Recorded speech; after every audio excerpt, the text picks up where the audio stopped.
undercover operations be, where we're dealing with human trafficking, prostitution, child predators, without Disney. He is a lifeguard at Disney Art of Animation Resort. So he gets to be a lifeguard and sit up and look at children all day long.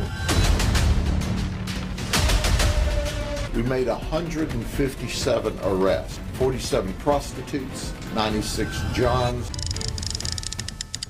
And here's the human trafficker we were able to arrest. Travis Hutchinson, he's 25, he lives in Davenport.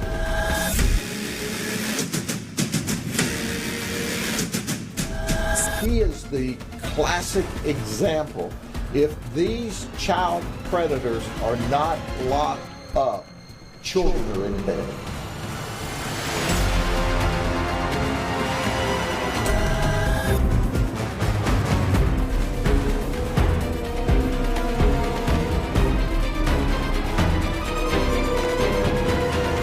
We always arrest Disney employees. That's not a rumor.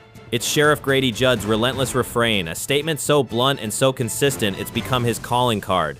For nearly 2 decades, his words have echoed through Central Florida every time another sex crime sting operation makes headlines. Since 2006, at least 35 Disney employees, lifeguards, custodians, food service workers, even IT technicians have been arrested for child sex crimes. 32 of them have been convicted. The official narrative calls these isolated cases tragic exceptions in an otherwise wholesome empire. But when the same headline keeps repeating year after year, it stops sounding like coincidence. It starts to look like a pattern. Why do predators keep slipping through? And how did Operation Autumn Sweep, Operation March Sadness, and Operation Child Protector, some of the largest human trafficking stings in Florida's history, each expose the same uncomfortable truth, that behind the shimmering promise of the happiest place on earth, darkness keeps finding a way in. Disney World is not just a theme park, it's a city of its own, with over 70,000 employees and thousands more contractors, vendors, and temporary staff. Every day, hundreds of thousands of children pass through its gates, drawn by magic, color, and imagination. But somewhere between the parades and the fireworks, the illusion cracks. In operation after operation, Sheriff Grady Judd's team has found Disney employees tangled in sex crime investigations. In Operation March Sadness 2022, a Disney Polynesian Resort lifeguard was arrested. In Operation Child Protector 2021, 3 Disney staff members, including a maintenance worker and a food service employee, were caught attempting to solicit minors. Go back further, and the list only grows longer. IT specialists, custodians, warehouse staff, and even employees working in security-related departments. Grady Judd doesn't mince words. "We always arrest Disney employees," he says flatly during press briefings, as if he's resigned to the pattern. And the pattern is impossible to ignore. To Disney's credit, the company has consistently claimed full cooperation with law enforcement. Whenever an employee is arrested, they are immediately placed on unpaid leave pending the outcome of the investigation.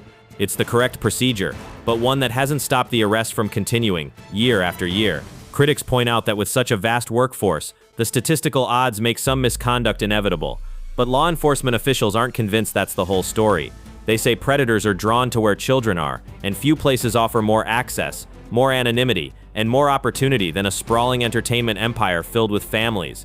Sheriff Judd has put it bluntly: they know where the children are, they know how to blend in. The deeper you look, the more haunting the question becomes. What does it really take to keep children safe when magic becomes a mask?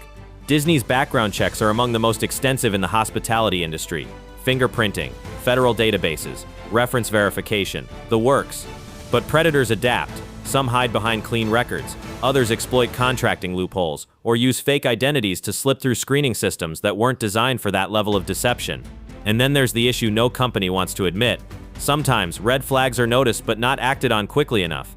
In several cases reviewed by investigators, arrested employees had prior criminal records or suspicious online activity that somehow went undetected during hiring. Others were repeat offenders, who had already served probation for similar crimes before being reemployed in different departments or through third-party vendors.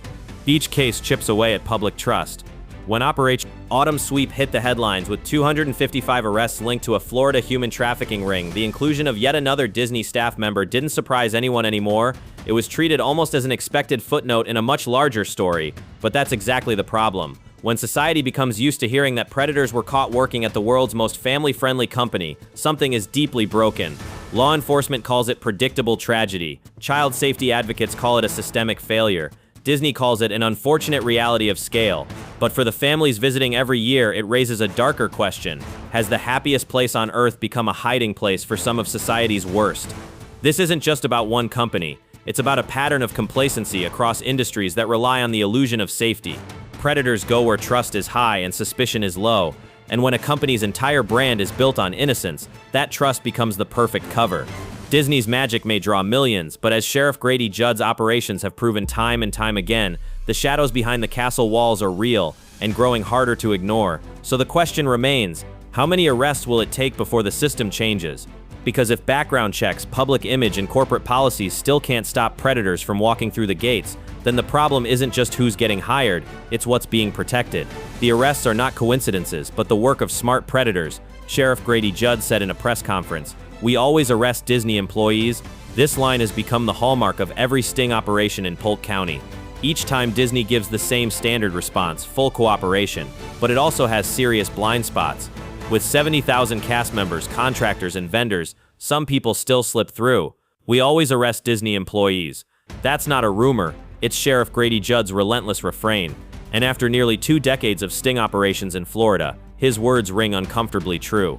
Since 2006, at least 35 Disney staff members, from lifeguards and custodians to IT technicians, have been charged with child sex crimes. 32 were convicted. Every year, the list grows longer. Every year, the question grows louder. How do predators keep slipping through? In 2024, Operation Autumn Sweep exposed the scale no one wanted to admit. It wasn't just another sting. It was a multi-agency takedown, a coordinated digital trap designed to unmask hidden predators. From October 2nd to 7th, detectives from the Polk County Sheriff's Office, Homeland Security, ICE, and the U.S. Army Criminal Investigations Division worked together inside one war room, tracking every online move in real time. Undercover profiles flooded dating apps, social media, and chat forums, posing as minors or sometimes as vulnerable sex workers. Detectives didn't chase suspects, they simply waited to see who would take the bait. Each illegal request, each photo, every chat log was saved under forensic protocol, airtight evidence for court. When suspects agreed to meet, they were sent to a sting location, a normal-looking house wired with hidden cameras and surrounded by officers. As soon as the suspects arrived, arrests followed instantly. Some were traced directly through Disney's internal network, or through work schedules cross-checked against chat logs. Among the arrested was Kyle Widmeyer, just 20 years old, a brand-new Disney custodian who had moved to Florida from Philadelphia only weeks earlier. He had barely finished training before falling into the undercover trap. Sheriff Grady Judd called him out at the press conference. "Well, Kyle, welcome to Florida, welcome to Polk County, welcome to the jail." There was no second chance. The charges: attempted lewd and lascivious battery on a minor, use of a computer to seduce a child, traveling to meet a minor.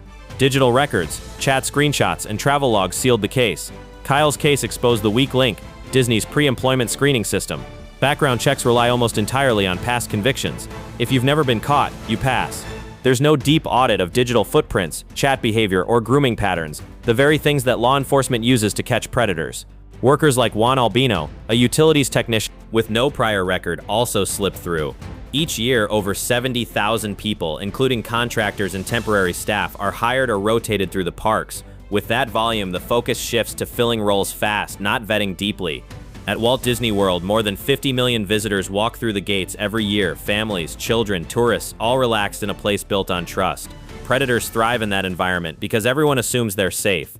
Parents let their guard down, offenders blend into the magic. Child safety advocates like One More Child and Heartland for Children warn that vigilance must extend into even the most trusted spaces, because predators target environments built on innocence.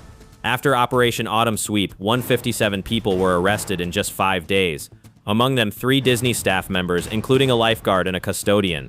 Each case revealed the same pattern: predators leveraging company uniforms and trusted reputations to gain access and credibility.